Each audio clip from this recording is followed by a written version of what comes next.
Hola queridos amigos de Contexto. Amigos, hoy hablaremos sobre el fenómeno migratorio, en específico sobre las migraciones hacia la isla de Santo Domingo, donde la población es un resultado de un rico proceso multiétnico. Aquí la mezcla de elementos culturales y raciales han formado pues una síntesis que dio origen a lo que es hoy nuestra población.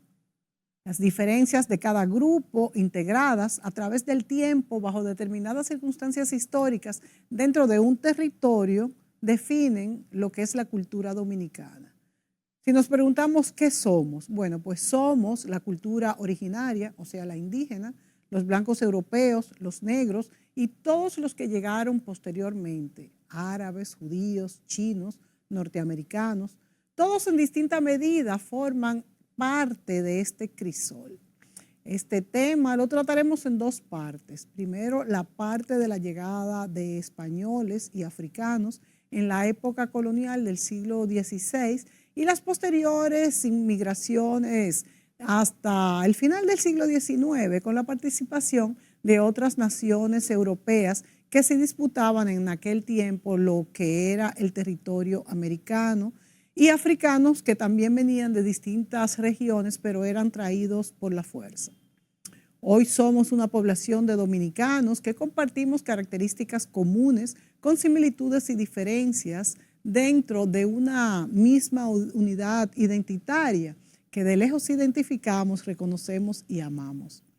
En este programa también hablaremos sobre dominicanos en el exterior y lo que representan para la República Dominicana. Para hablar sobre el tema, nuestro invitado es el doctor Miguel Don Gil, especialista en historia español, con tiempo compartido en investigaciones en la República Dominicana, quien nos acompañará vía Zoom desde Madrid. Ahora nos vamos a la pausa y volvemos con nuestro invitado.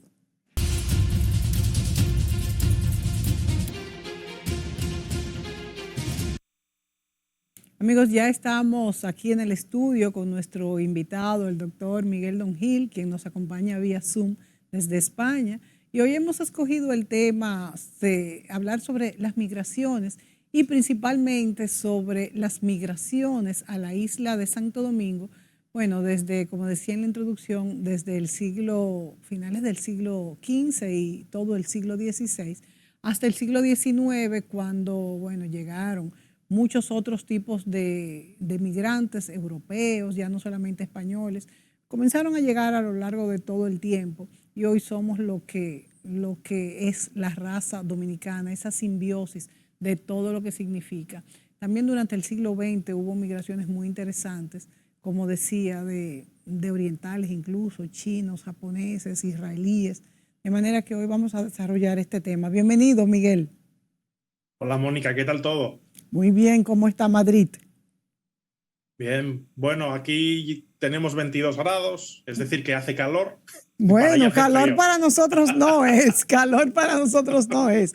Más que la verdad es que nosotros nos estamos quemando. En estos días hemos tenido unas lluvias que eso ha hecho que refresque la temperatura, pero ojalá nosotros estar en 22 grados con ese calorcito que tú dices que para nosotros no es más que un fresquito, ¿verdad?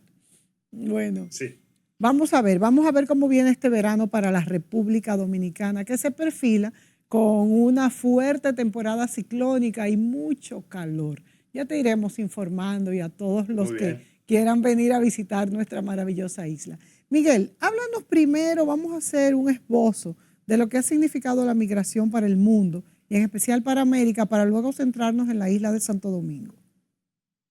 Sí, y antes de hacerlo, realmente hoy el enfoque va a ser, sobre todo, vamos a hablar de un poco de la historia de la emigración para que la gente lo entienda, pero luego nos vamos a centrar sobre todo en lo que es la emigración de dominicanos al mundo, ya sea Estados Unidos, Europa, etc. Ese va a ser el enfoque.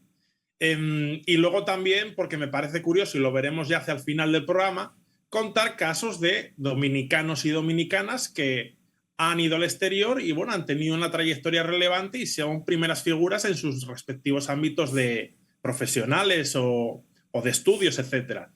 Y para empezar esto de la historia de las migraciones, quisiera hacerte una pregunta muy concreta. ¿Cuál es el estado natural del ser humano?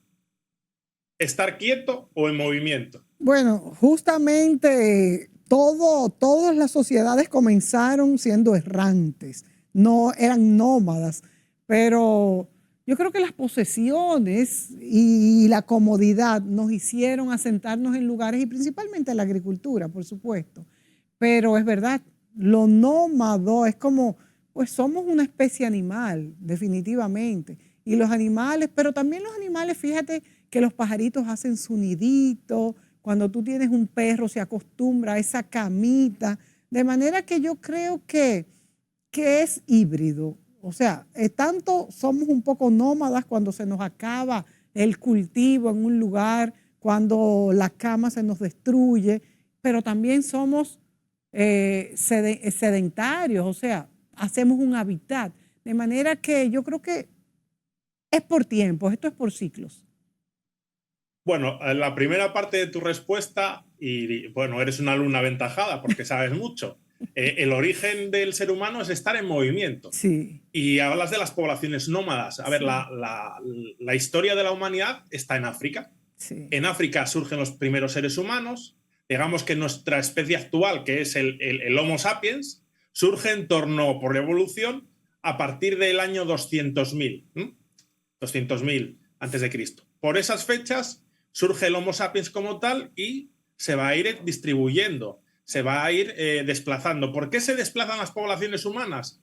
Porque inicialmente la forma de sustento era el de la caza y el de la recolección. Sí. Cazar animales para comer y recolectar aquello que sea silvestre.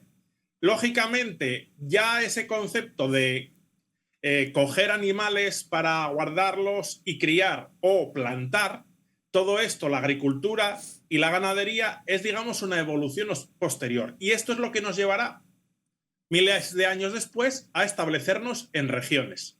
Antes de que existan los países, los estados, simplemente la gente se establece en un lugar porque ahí tiene su casa, sus animales y sus plantas. Pero en origen el hombre vivía caminando. Y digo esto porque por eso se justifican las grandes emigraciones y por qué tenemos ser humano en todo el planeta. Porque generación en generación, conforme se acababa la comida en un lugar y caminaban hacia otra, pues esto durante muchas y muchas generaciones va haciendo que estas poblaciones que surgen o están o tienen su origen en África, se extiendan por el planeta. Y por eso tenemos al ser humano en todo el planeta.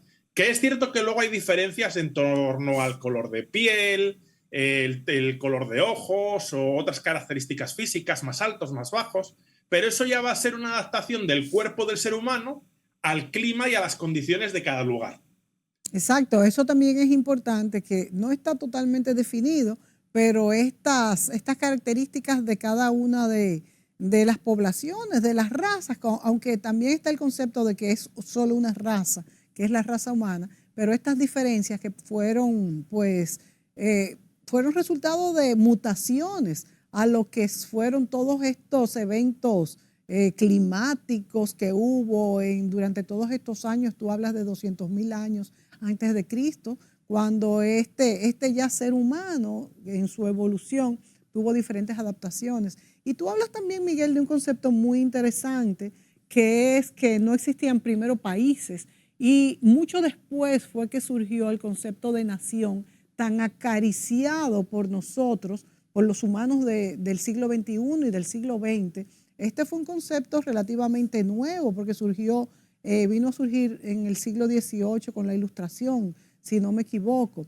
Y el concepto de nación, pues, evoca a una identidad muy particular.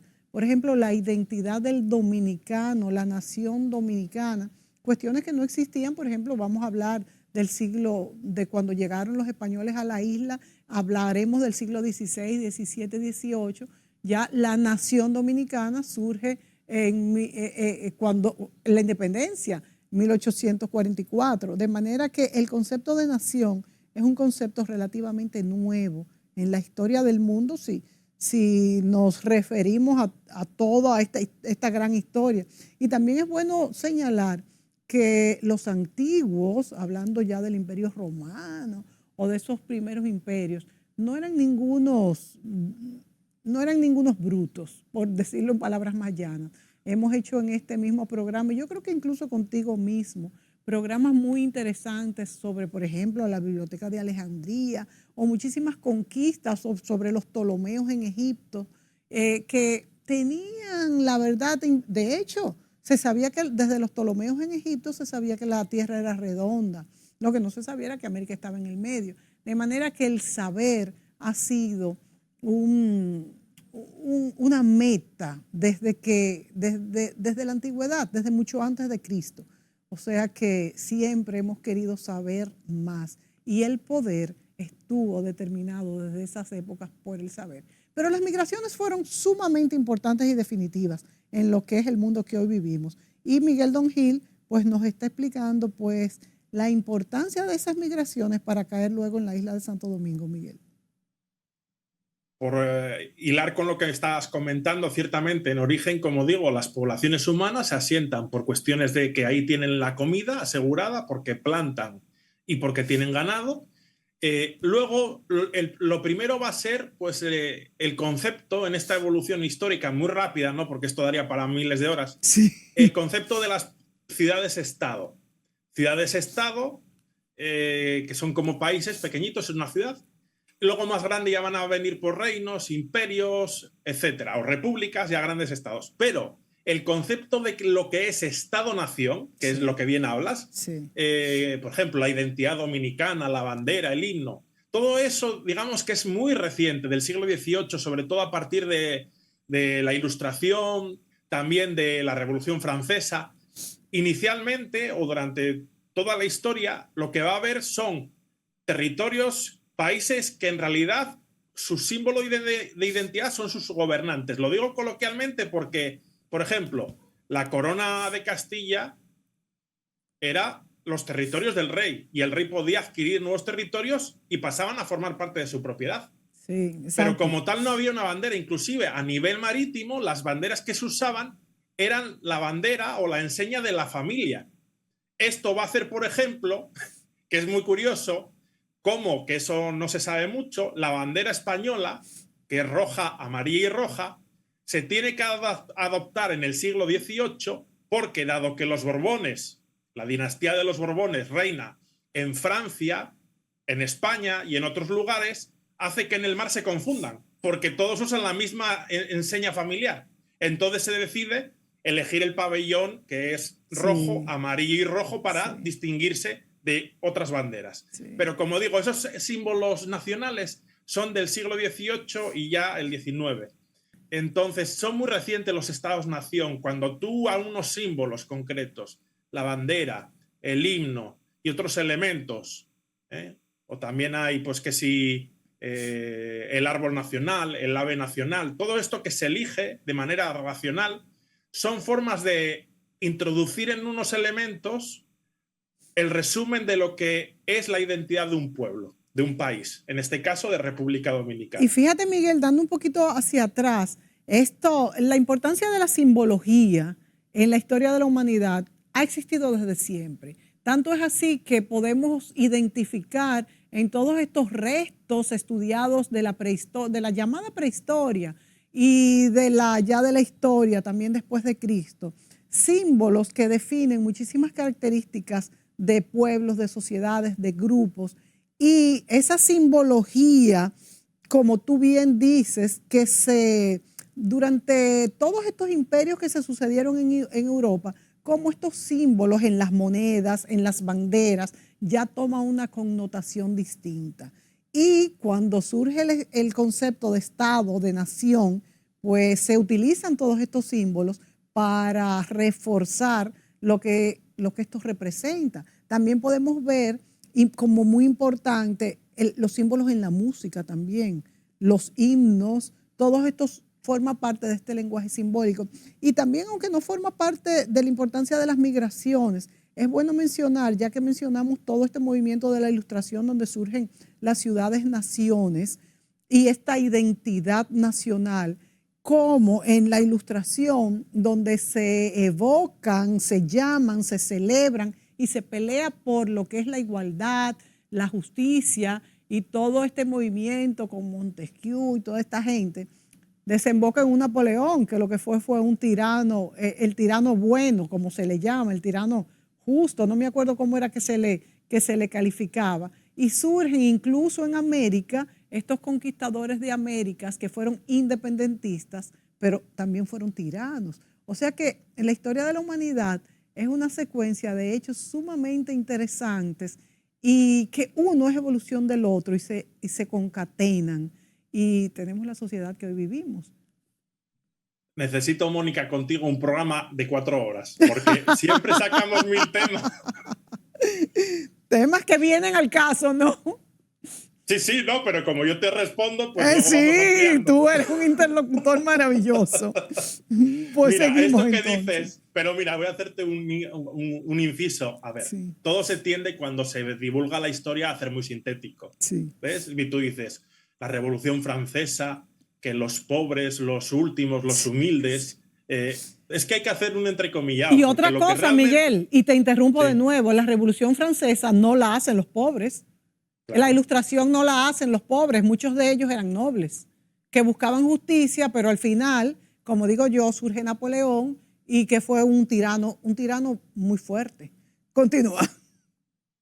Realmente quienes potencian la Revolución Francesa es los que quieren acabar con esa estructura social en la que uno nace y muere en la misma clase social. Exacto. Y tenemos a la burguesía, que son aquellos que eran artesanos, luego mercaderes, luego son grandes fortunas, que ven que a pesar de tener estatus, no pueden acceder a la nobleza, no pueden acceder al gobierno. Sí. Y estos son los que luego dirigen a las masas para acabar con la monarquía.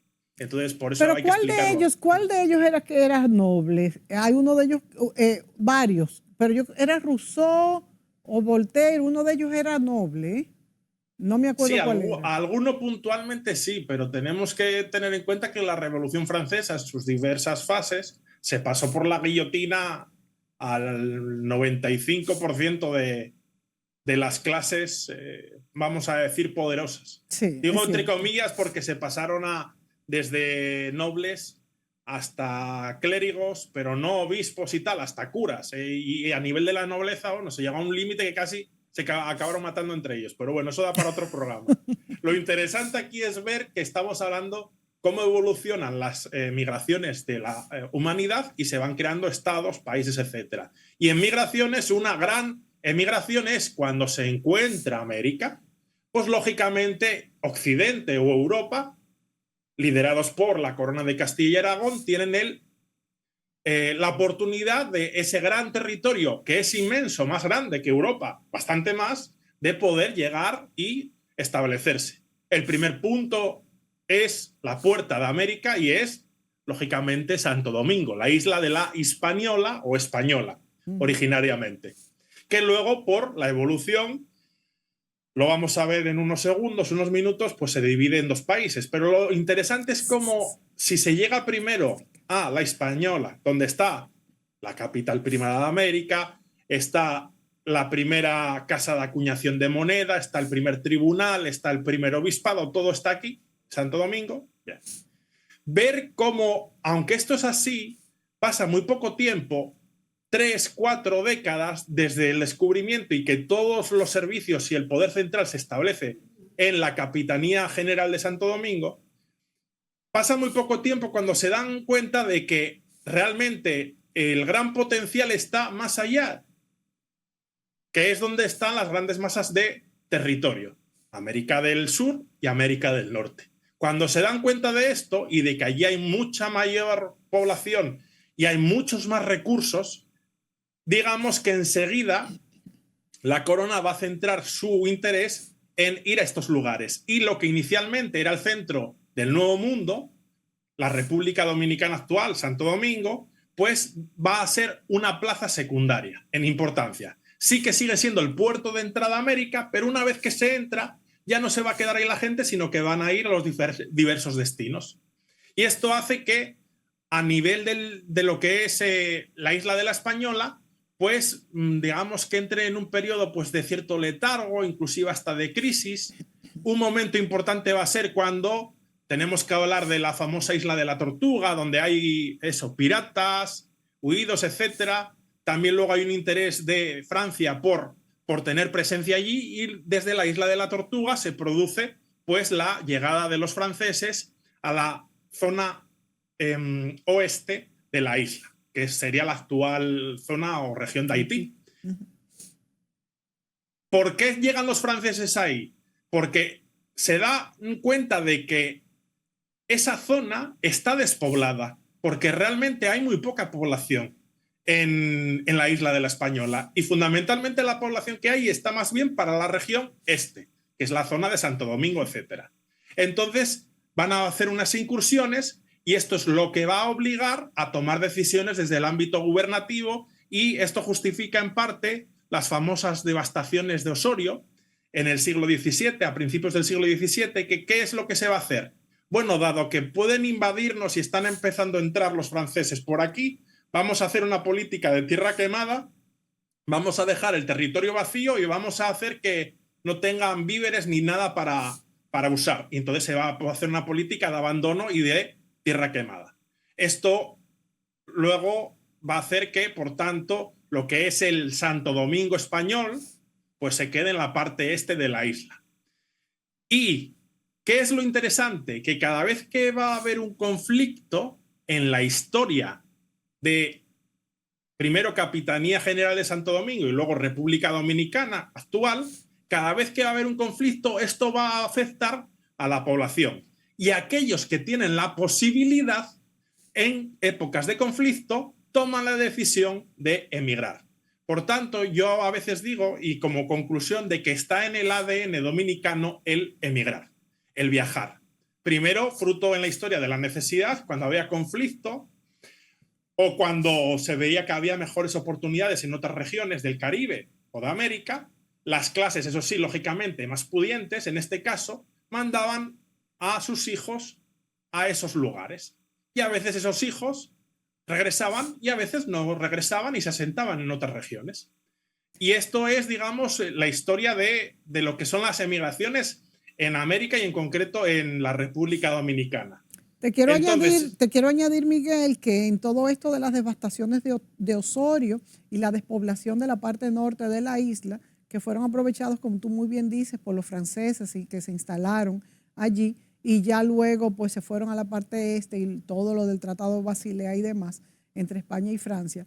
Esto también fue producto primero del comercio de contrabando que había en la parte norte con los piratas de la isla La Tortuga, como tú bien dices, y los españoles, pues por supuesto, no querían este contrabando porque no les dejaba impuestos. Aquí viene un ingrediente importante en lo que fueron los imperios en Europa y en América, los impuestos, los famosos impuestos que las coronas o los regímenes que dominaban necesitaban que le pagaran. Al no pagar impuestos, pues ellos no les gustaba esto. Y otro elemento importante fue, y parece que está comprobado, que hubo una introducción de Biblias luteranas en un territorio que era eminentemente católico, gobernado, en antaños por reyes católicos. Los primeros fueron Isabel y Fernando, y esto no era bien visto porque yo no sé en realidad si era yo pienso que sí, porque eran muy católicos, pero también todo el poder que hay detrás de todo este engranaje papal, que de hecho repartió el mundo y lo repartió a españoles y a portugueses, de manera que ahí la religión y el poder van muy de la mano. Otro punto que quiero destacar en esto que dices, Miguel, es el establecimiento de las fronteras. Las fronteras también son, las fronteras como estados son relativamente nuevas. Ahora siempre ha habido fronteras, porque fronteras siempre, desde el principio se establecían, bueno, pues este pedacito es mío, de las mismas tribus, y peleaban por sus fronteras. Pero la frontera como tal, pues es algo nuevo y viene también con esto que hablábamos de la ilustración, de las identidades y los derechos humanos también. Y hay mucha discusión entre diferentes facciones que se dice que qué es primero, el derecho mío versus el derecho de posesión, que lo tengo por ser ciudadano o por ser humano, entonces puedo tener bienes. O sea que ahí hay una discusión filosófica muy interesante. Pero con este derecho de fronteras, pues es que ya se permite o no se permite la inmigración. Cuando eran los imperios, aquellos grandes imperios, se permitía generalmente la inmigración siempre y cuando pagaran impuestos y se convirtieran a la religión, que esto también era importante porque aparte de la gran importancia de las religiones y su espiritualidad, que yo creo que ha sido básico en el desarrollo del mundo y yo creo que es importante porque el ser humano tiene que tener algo en quién creer, en qué creer y cómo. Pero además de esto fue utilizado para, bueno, quizás para unificar todas estas características importantes dentro de un territorio. Y justamente, por ejemplo, entre la República Dominicana y Haití, que son dos naciones hermanas, pero muy distintas, ha sido muy importante tantas diferencias que existen culturales, religiosas y de todo tipo entre estos dos tipos de poblaciones, además de que la migración es permitida en la medida que el pueblo que entran pueda asimilar esa población a lo que es su cotidianidad. Y en este caso, cuando son migraciones masivas, no es posible. Bueno, entonces continuamos con este siglo XVI en la española. ¿Qué más nos cuentas? Bueno, ya estábamos en el 17. Ya estamos en el 17, devastaciones de Osorio. Decae la población porque se estanca en la República Dominicana. La economía está ralentizada, está desde lo que es la economía de autoconsumo, el plantar para consumir, etcétera, etcétera. Pero vemos, por ejemplo, como grandes producciones que luego son importantes, como es el tabaco, el azúcar, no se están explotando. Realmente eso es más bien del siglo XIX, finales del XIX. Sí. Entonces, en el 17 y todavía en el 18, digamos que está muy paralizada, digamos, lo que es la sociedad o estancada, mejor dicho, estancada en lo que es la actual República Dominicana. Tenemos que tener en cuenta que hablando de lo que es la producción de la evolución demográfica, el crecimiento demográfico de República Dominicana, que es exponencial, es muy, muy reciente. Sí, muy reciente. Es decir, si hoy República Dominicana, bueno, depende el censo, los datos que uno mire, pero voy a redondear, en casi 11 millones, un poco tenemos más. que tener en cuenta que, bueno, un poquito más, bueno, en 1920 no se llegaba a 900.000 habitantes. Indudablemente, si fija, indudablemente, como tú dices, es muy reciente el boom demográfico de la República Dominicana, pero también del mundo. Porque si nos vamos a la China, que hoy tiene 1.400 millones, en el año 1900 no creo que llegara a los 400 millones. No sé, no tengo el dato fresco, pero sé que ha sido exponencial también su aumento. Hombre, lógicamente la población de la humanidad va en constante crecimiento, a excepción de que haya pues algún tipo de cataclismo, de guerra o de conflicto o lo que fuere, que vaya en detrimento de que muera más gente de la que nace, ¿no? Pero en el caso de las islas o en el caso insular, como es el caso de República Dominicana, sí que hay que decir que digamos que este crecimiento es más exponencial que una evolución lógica o natural de la población, porque, como digo, tuvo sobre todo un siglo XVII-XVIII pues de estancamiento, y luego viene un siglo XIX que está lleno de enfrentamientos. Tenemos guerra de independencia, luego la vuelta al dominio español, luego la independencia definitiva, etcétera, etcétera. Y entre todos estos conflictos, lejos de anclar a la población, lo que hace es que aquellos que puedan se vayan fuera de la isla. Sí. Y digamos que la estabilidad más o menos se consigue ya en el siglo XX. Es muy curioso, y yo que he vivido en Santo Domingo 4 años, si tú hablas con gente mayor de Santo Domingo, cuando digo gente mayor es que tenga 80 o más, generalmente de esas generaciones se conocen todos, pero no es que se conozcan, es que son todos familia. Sí. Y esto es curioso, todos son primos segundos. ¿Por qué? Porque estamos hablando de que cuando ellos nacieron, la población del país era muy limitada, y hace que esas generaciones que son de más de 80 años sean todos casi primos, ¿no? Y es muy interesante, y hay que atender a estos fenómenos de la evolución de la población. Y bueno, estamos haciendo una gran historia de la República Dominicana inclusive, pero ahora lo que me quiero centrar es ya en digamos, como en una recta final o la parte central, es ver cómo sobre todo va a ser sobre todo desde 1960, 61, cómo se va a empezar a producir ya no una emigración tan solo, vamos a decir, regional, que la gente de República Dominicana vaya a Puerto Rico, que por cercanía esto es lógico, o vaya a Cuba, o se vaya, no sé, a América del Sur, en Venezuela, sino que poco a poco, ya sobre todo en la década de los 70 o los 80, empieza ya esa gran ida emigración hacia Estados Unidos. Sí. Y allí, en Estados Unidos, en la actualidad, es donde mayor contingente poblacional dominicano en el exterior hay. En la actualidad está Estados Unidos y en segundo lugar está Europa, que ha sido mucho más reciente, sobre todo ya en el siglo XXI, y dentro de Europa sería España. Entonces, en países donde tienen más población dominicana en el exterior, está Estados Unidos y luego España. Y luego otros países europeos y también americanos. Tenemos que tener en cuenta que a día de hoy la población dominicana que vive en el exterior supone un 15% aproximadamente de la población del país. Sí, Son sí, casi, es mucho.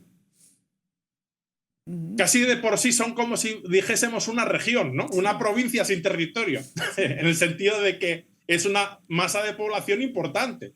Y además, en el caso dominicano, y ahí yo creo que juega un papel importante el tema de la identidad, y yo eso lo he podido vivir porque conozco, bueno, muchos hispanoamericanos de diferentes países, he podido tratar con ellos, yo he vivido allí y también aquí trato, y he podido comprobar cómo sobre todo los dominicanos tienen un gran sentido de la identidad. Sí.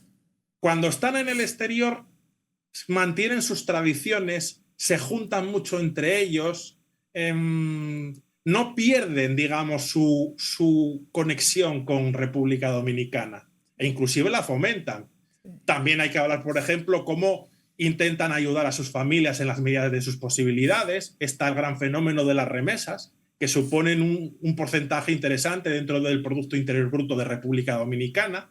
Y eso nos hace ver cómo los dominicanos que están en el exterior no se olvidan de República Dominicana, sino que mantienen lazos.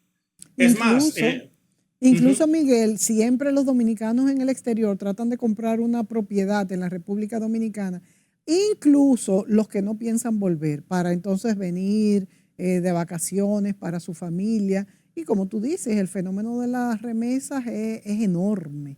Las remesas después de la pandemia han sido uno de los renglones más importantes después del turismo económico que ayuda a la economía. Vámonos a la pausa, Miguel, y venimos con más sobre las migraciones a la isla de Santo Domingo.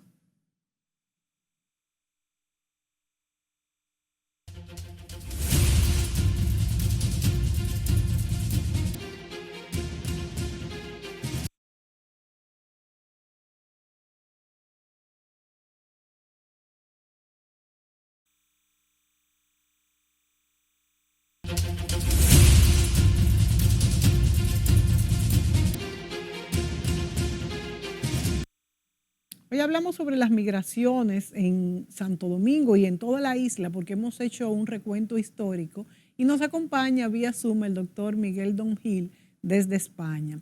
Y la verdad es que yo corroboro esto que dice Miguel porque los dominicanos es como un imán que nos une. No hay nada más emocionante que cuando uno está de vacaciones, simplemente, ni siquiera viviendo fuera, de vacaciones y escucha un acento dominicano, como a uno le entran esas ganas de conversar con esa persona, mucho más si vive en ese país.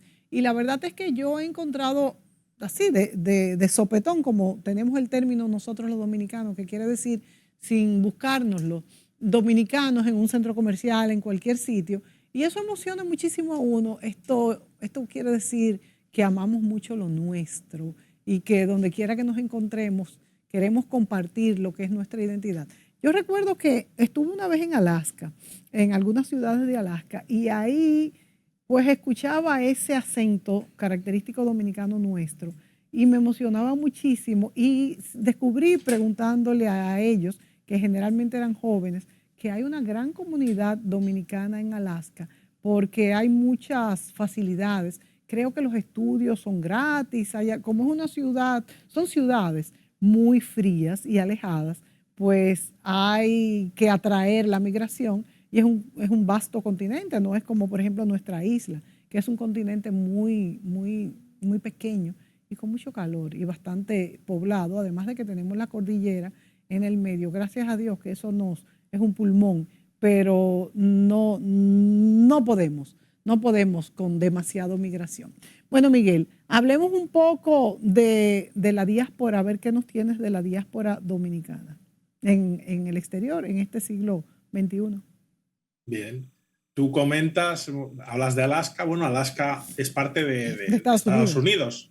Estados Unidos, bueno, no son datos del 2024, creo que el dato lo cogí más o menos de 2015 aproximadamente. Pero estamos hablando que en Estados Unidos está de esta diáspora, de esta población dominicana en el exterior, un 70%. Es decir, Wow. que casi todo está en Estados Unidos. Sí. Y luego, en segundo lugar, estaría España como destino, que engloba aproximadamente pues, un 15%. Y luego el restante, que es poquito, como estamos viendo, Sí. pues serían porcentajes que ya se distribuyen por diversos países de Europa fundamentalmente y América del Sur. Hombre, puede haber dominicanos hasta en una isla perdida del Pacífico, ¿no? Pero, a ver, los volúmenes grandes son estos. Entonces, hay que centrarse sobre todo en Estados Unidos y en Europa, en concreto en España, para darse cuenta de el papel que juegan los dominicanos allí. Ya no estamos hablando solo de dominicanos de origen, ya también hay que hablar de los de segunda y tercera generación. ¿Cuál es segunda generación? Aquellos que nacen de padres dominicanos, pero nacen, por ejemplo, en Estados Unidos. Por tanto, ya son, digamos que tienen esa doble nacionalidad, ¿no? Porque en realidad son estadounidenses, aunque tengan sus raíces en República Dominicana e inclusive todavía mantengan vínculos con primos, familiares, conversen en español porque sus padres se lo han enseñado. Y todo, podemos decir que esta población, que está muy integrada en los respectivos países, Estados Unidos, España, donde sea, pues van a aportar a esas sociedades, van a desarrollar sus vidas y hay que decir que tenemos pues dominicanos en el exterior que tienen pues trayectorias destacadas. Y algunos son muy conocidos y quizás otros menos, pero sí que hay casos bastante relevantes.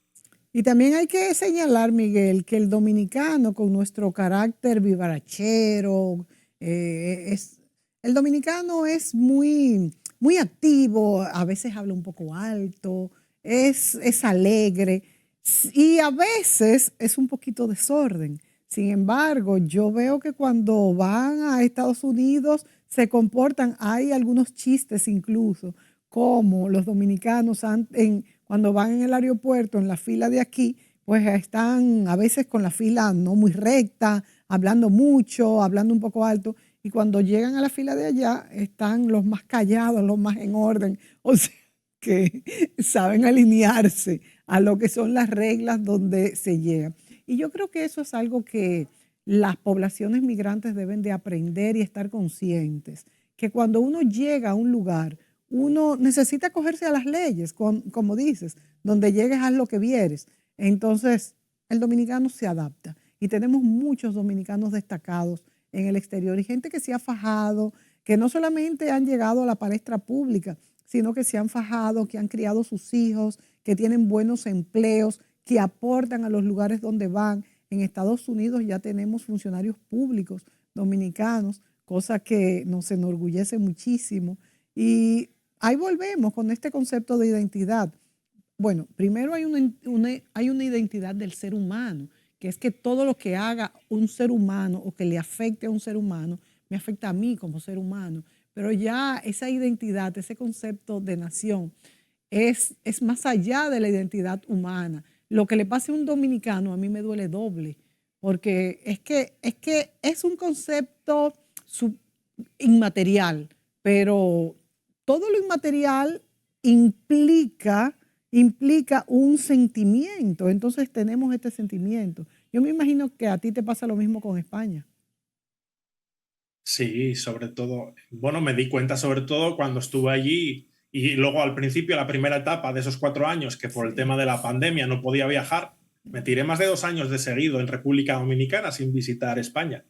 Y sí que uno cuando ve un español, en mi caso, cuando ve un asturiano allí y charla Sí, un poco, pues sí que se siente, uno valora más esas raíces o esa identidad cuando está fuera, generalmente, sí. que cuando está en el propio país. Es verdad. También es una gran ventaja de los dominicanos la doble nacionalidad, que es permitido, porque hay algunos países que no permiten la doble nacionalidad y me imagino que debe ser muy triste uno perder la nacionalidad, por ejemplo, dominicana, por tener la nacionalidad de otro país, aunque hay veces que las personas se ven forzadas, pero nosotros tenemos esa ventaja.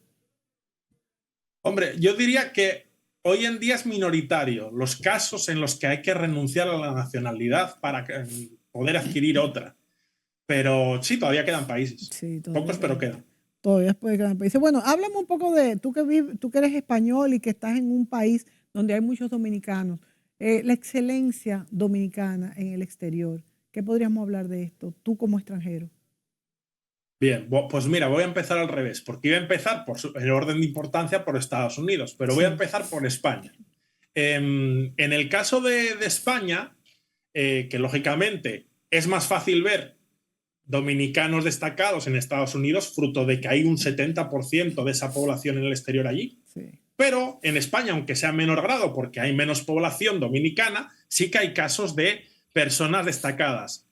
Por ejemplo, quisiera destacar en el ámbito de la gastronomía a María Marte. María Marte, que actualmente, después de estar casi 20 años en España, ahora mismo se encuentra en Santo Domingo, en República Dominicana, pero María Marte emigró a España, empezó como fregaplatos y acabó siendo una chef de primera en un restaurante de estrellas Michelin y acabó siendo la chef titular y ha destacado en la gastronomía española y ha recibido en España unos cuantos premios. Si alguien tiene curiosidad, que ponga María Marte en Wikipedia, creo que tiene una página, etcétera, y tiene una larguísima trayectoria de reconocimientos en el ámbito de la gastronomía.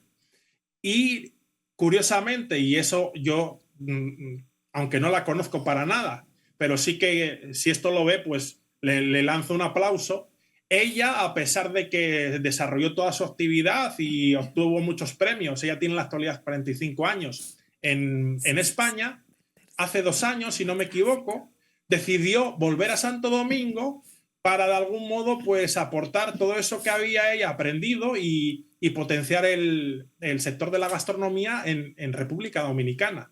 Creo que tiene un restaurante que ahora mismo no me acuerdo del nombre en Santo Domingo, en la zona colonial, y tiene un proyecto que creo que ha empezado el año pasado o 2023-24 como una especie de ONG para ayuda a mujeres, etcétera. Qué bien. Entonces, es un caso bueno, para mí eso sí que es una patriota, es decir, una mujer que se va a Europa, desarrolla su actividad, obtiene múltiples premios y al final decide regresar para, digamos, revertir un poco todo eso que ha aprendido en el exterior al país, me parece un caso de reconocimiento. Fantástico. Entonces, María Marte es un caso pues para reconocer. Y luego, mira, por ejemplo, yo soy asturiano, en mi región, en Asturias, bueno, allí todo el mundo en República Dominicana conoce la sidra asturiana, que es la sidra Sí, champanada. sí. A mí la que me gusta es, pero esa solo se toma, o generalmente es más de Asturias, que es la que no es achampanada, que es ácida y no tiene espuma, no tiene gas.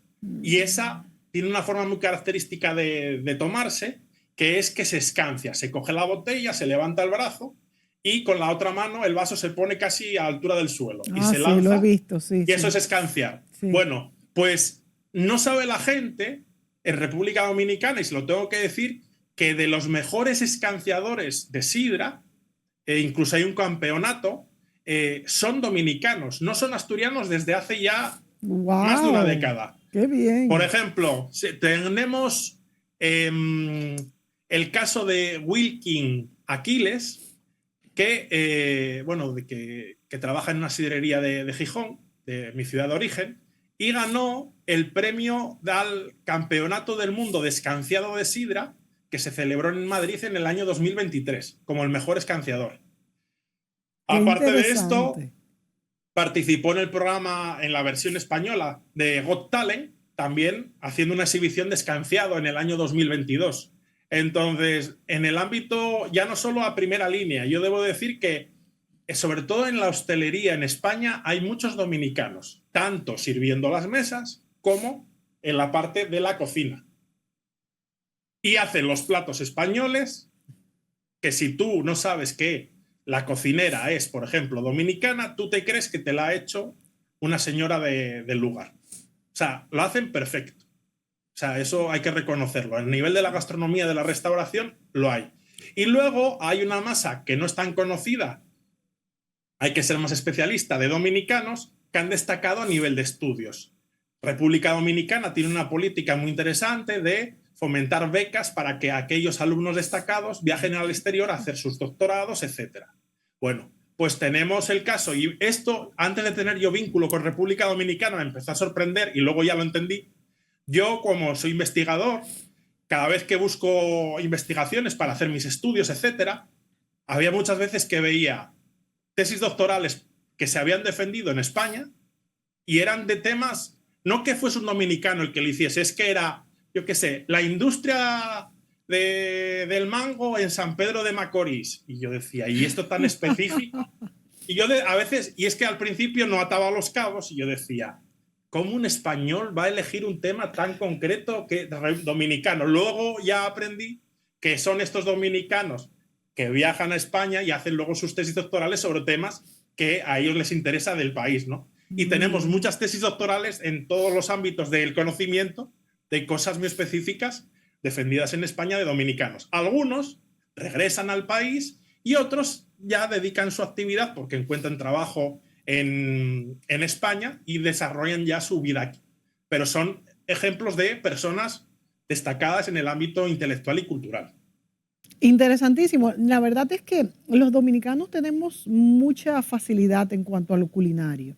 Es importante, de hecho, vamos aprendiendo, nos destacamos. Es verdad que aquí también tenemos primero una cultura gastronómica muy rica, pero también tenemos muchos restaurantes extranjeros y también ahí el paladar se le va educando al dominicano, van aprendiendo a hacer platos de otros países. Y el dominicano también es parte del disfrute. Lo que es la comida es parte importante de los disfrutes. Y el que se va afuera y le gusta cocinar, pues como tú bien dices, se destacan. Tengo entendido que también en Estados Unidos hay varios chefs destacados, que es interesantísimo cuando uno va a estos restaurantes y se los encuentra. Y, por ejemplo, tenemos casos, por ejemplo, como el de Oscar de la Renta, que ya murió, que fue un dominicano tan destacado desde que se fue en la moda, fue un embajador dominicano, de hecho, que tuvo también inversiones en el país, un dominicano de pura cepa, porque era de madre y padre dominicano, de hecho sus hermanas también trabajaban con él. Y así tenemos muchos otros, también tenemos el de Estados Unidos que fue elegido, ahora se me fue el nombre, que fue elegido concejal, fue en Nueva York, ahora olvidé el nombre. De manera que tenemos muchos ejemplos y esto también nos indica que los dominicanos cuando se concentran y quieren un fin, pueden llegar a donde quieran, igual que cualquier otra persona del mundo. Es cuestión de disponerse y hacer las cosas bien y respetar las leyes donde uno va, como siempre he dicho. En el caso de España, Miguel, ¿cuáles son las poblaciones inmigrantes más numerosas allá? ¿Te refieres en qué regiones hay más No, dominicanos no, o no, qué? no. En España completo, ¿cuáles son los inmigrantes más numerosos? Ya no hablando de la República Dominicana, Bien. sino en general. ¿Cuáles son más numerosos como grupo? A ver, esto o bien por cercanía geográfica o por vínculos. Vamos a Sí, ver, por sí, cercanía geográfica sí. hay bastante emigración que viene del norte de África. Tenemos todo lo que son emigrantes marroquíes Sí. o de otras zonas de África que van hacia el norte buscando el poder en pateras, Adquisitivo. en barcos, entrar irregularmente, pero residir en España. Luego, por vínculos históricos, está el caso de Hispanoamérica. Hay muchos hispanoamericanos. Sí. Y por el idioma. Porque también España ha potenciado una política de facilitar la concesión de permisos de residencia, facilitan la nacionalidad. Todo Hispanoamérica, a los 2 años nada más de residir en España, puedes obtener la nacionalidad, que es un trámite sencillo, que Los puede durar 6 hispanoamericanos. meses. Los hispanoamericanos. Sí. Wow, pero es muy. Siempre muy que poco. entres a residir legalmente, Sí. teniendo una tarjeta de residencia, tú estás 2 años y a los 2 años y un día solicitas la nacionalidad. Antiguamente solo era hacer el trámite y ya esperar a que te la concediesen, y ahora, bueno, han implementado, por querer un poco difundir el que haya un poco más de conocimiento del país, han introducido, pero hace 1 año o 2, un pequeño examen de un poco de cultura general de España, que antes no existía. Lo veo muy bien, lo veo muy bien. Wow, entonces me imagino que hay muchísimos latinoamericanos naturalizados españoles que ya tienen incluso poder de voto. Tienen, ¿es Sí, residente claro. o ciudadano? No. Tienen la nacionalidad, son ciudadanos de pleno derecho, españoles. Bueno, la verdad, amigos, es que tenemos muchos dominicanos alrededor del mundo destacados y eso nos hace muy felices porque creemos más en lo que son estas raíces nuestras y lo que son todos estos vínculos, porque ellos nunca se olvidan de su tierra. El dominicano nunca se olvida de su tierra, siempre tiene un primo, un amigo, un sobrino que lo visita, siempre es sumamente acogedor con ellos, siempre hay un sofá en la sala, una habitación, dependiendo de sus posibilidades para recibir a esos amigos cercanos que son casi familias o familias que los recibimos con todo el amor en nuestras casas. Y ahora, con estos dispositivos electrónicos como el WhatsApp y todos los mails, pues todavía más nos parece que nunca se han ido. Vamos a darle las gracias a Miguel Don Gil por acompañarnos en este programa tan hermoso sobre dominicanos por el mundo y un poco sobre la historia de las migraciones hacia la República Dominicana. Y como decía en la introducción, cómo a partir de todos estos rasgos multiétnicos se ha formado lo que es este crisol de la identidad dominicana que amamos tremendamente. Gracias, Miguel. Gracias a ustedes, amigos, por sintonizarnos y será hasta la próxima.